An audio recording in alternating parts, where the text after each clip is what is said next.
Hello from Ajijic, Mexico. We're here at Mextranjeros. It's a conference of YouTube creators, and I have Mark and Gina with me today, and I also have Kat with me today. Kat doesn't always show up in the videos, but this is my wife if you don't know that. I'm Brighton, and I'm with Almost Retired in Mexico, a YouTube channel to help you get to Mexico before you retire. You don't have to wait till you're 65 or older to move to Mexico. So we're going to hear Gina and Mark's story today, and also find out where they live and why, and also a little bit about where they have lived in Mexico. But let's start out the story kind of in the beginning, which was before you moved to Mexico at all. So what was it that made you want to move to Mexico? I have to be careful of the words I use right now. I was very frustrated with my job. That was one of them. We all went remote during COVID and loved it, right? Then we had to start coming back to work in office. The problem is they sold our office. Oh, So we had no building to come back to. So there's too many of us, and now we have to basically do what they call hoteling. And hoteling is where you have to pack up your laptop, carry it in, plug it into a dock, work, unpack, take it home. And, you know, they said the reason they needed us there was because we had better opportunities to collaborate with each other in person, except we were all locked into our own rooms and still wearing masks.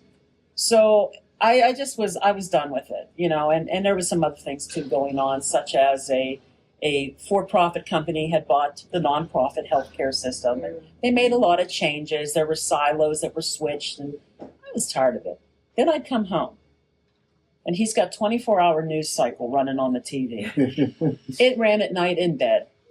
I know you know. The news can just wear you down, and then our pets are sick, and everything was just, it was too much. It was too much, and I was ready for a change. And so I started watching YouTube videos, okay? And I'm finding all these channels, and they're talking about how wonderful it is in Mexico. And I'm like, we've been to Mexico in resorts, not the same Quasi thing. Mexico. yeah. So we decided to do another trip, and we decided we were going to start doing things off the resort. Mm-hmm.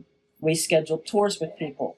We said, show us real Mexico. I mean, the guy we went with who made the biggest impact on us took us to the mercado because his wife needed some beans. He's like, is that okay? Yeah. Perfect. Yes, we want to see the mercado. So that changed everything for us. Mm-hmm. Yeah, Miguel was he opened our eyes to the beauty of the Mayan people and the whole Riviera Maya area that you didn't see when you went to the resorts. It was like driving through the little villages and doing this and going to the mercado, going to a restaurant that was off the beaten path. And we were just like, wow, we thought we liked Mexico. Now we love Mexico.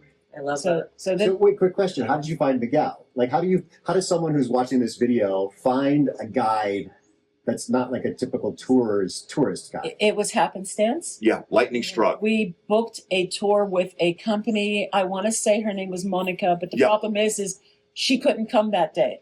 She sent Miguel. Oh, perfect. And it worked out.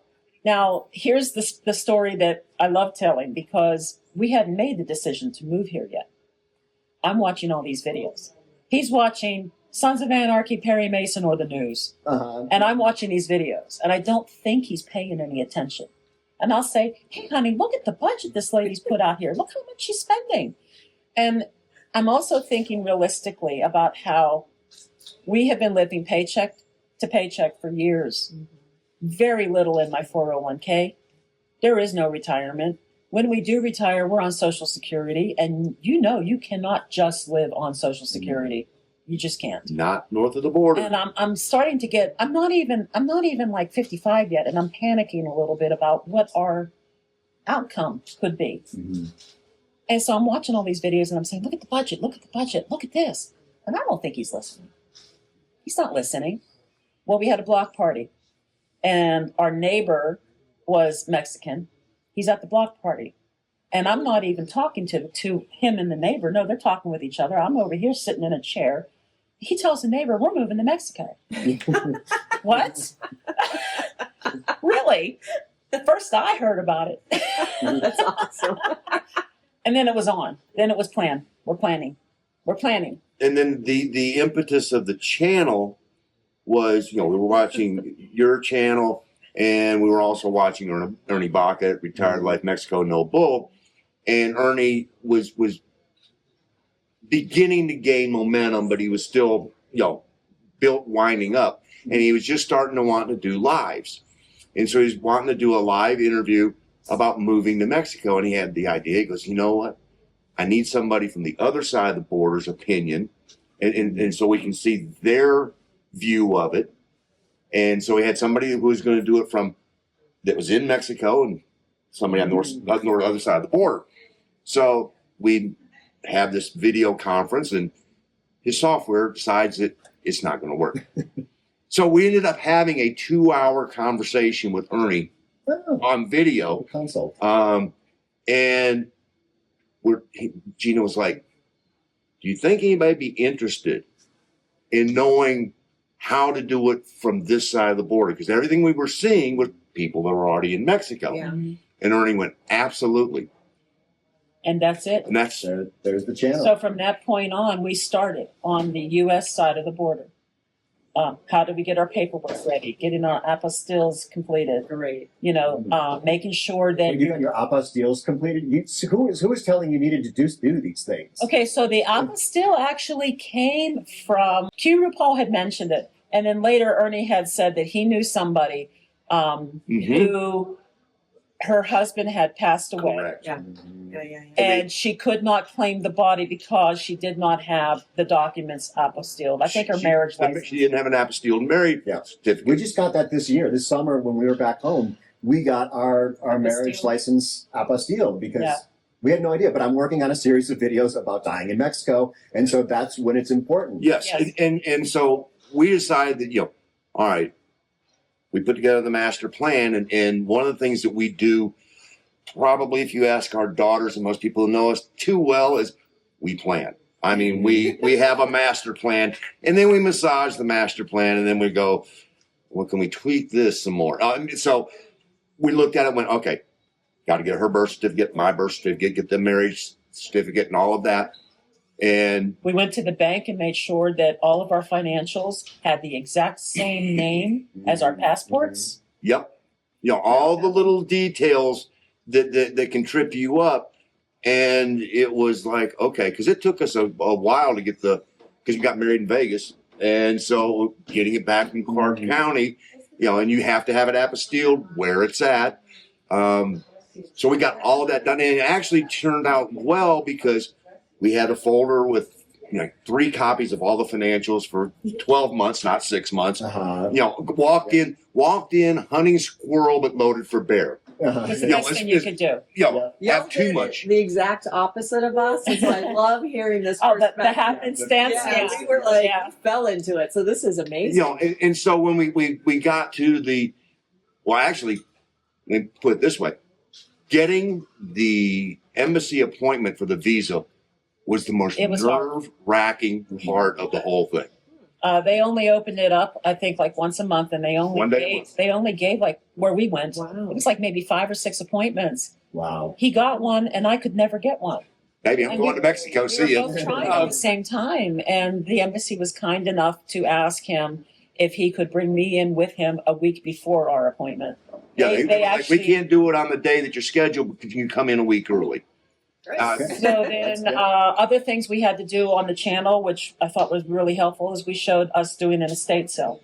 Yeah. Because we just, the amount of stuff you have in your house can be so overwhelming, you don't even know. You don't even know how much you really, really, really have. You think you know until you have to actually start moving it out, right? Yeah. And we weren't going to store this stuff. We weren't going to bring it with us. I mean, we planned an estate sale. There's boxes that we have moved from house to house to house and never opened. And then when the estate sale was over, then it was we rented a dumpster. And if it didn't sell at the estate sale, we either carried it ourselves to the Goodwill. Yeah. You know, we got Habitat for Humanity to come in and get bedroom furniture. And anything else that nobody wanted went in the dumpster. We didn't even open the box to see what was in it. Yeah. It's gone. Yeah. We actually got a very small 5 by 15, I think, climate controlled storage unit because I have 1,400 vinyl records that I will not give up. And they're in there along with like some guitars and a few small pieces of furniture. Photo albums. And photo albums and Yeah. family genealogy stuff that can't be replaced. I don't know how we're going to get that stuff down here because when you move to Mexico, you get like a free pass for household goods.